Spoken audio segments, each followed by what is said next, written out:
Yeah, so Chia Cheng, we are here at the Presidential Secretariat, the office where the President used to operate from. But today, as you can see just behind me, it's been taken over by the people of the country. The protesters broke into this premises on the 9th of July, and after that, it's been hundreds of people here since morning till night, visiting, trying to see what is inside. And it's not just the case that this premises, this is the story of the other two places also, the President's Palace, which was official home of the President, and the Prime Minister's official home, Temple Trees. All these places have been taken over by the people. It's become like a tourism for people from different parts of the country. Whoever can catch the train or a bus or their own vehicles, they are coming here to be a part of this moment of change. It's a part of celebration, because if the President resigns, puts us in papers as he has said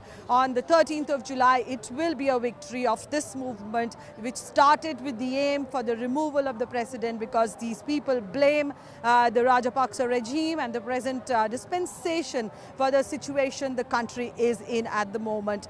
New candidates are already being named from different parts. The opposition has named Sajid Premadasa. There is Anura Kumar Dissanayake from JVP, another big political party of the country. Mr. Sarat Fonseca, who used to be the army commander during the war, he's also one of the acceptable candidates as far as the protesters are concerned. But it all depends on the mathematics of politics, what formula and what combinations work, and everybody is agreeable to. That's what we'll see as an interim government if the President resigns on the 13th. Chia Cheng. The President's brother, also a former finance minister, tried to flee the country but was stopped there rather sensationally. What more do you know about this?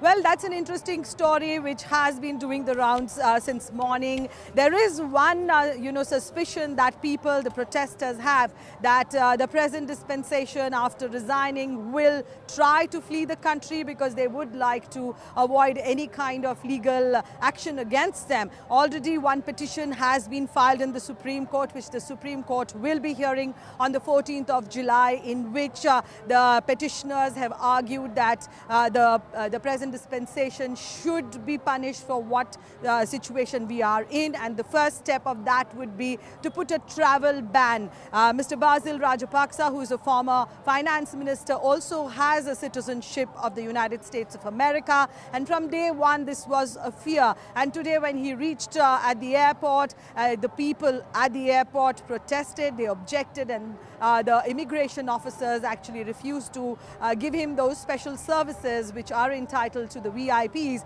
and he was asked to stand in the line with the common people, and the common people would not let him move out of the country, so he had to return. So that is the kind of anger we are seeing on the ground. That is the kind of frustration. People have been pushed to the limits because they are struggling for essentials, or standing on the streets for hours, days, just to get a few liters of petrol or to find firewood to actually cook food. So that is the situation people are in, and they blame the government for this, and the government has been put in the dock by the people, and that's something which we are seeing which is unprecedented for this island nation. Chia Cheng.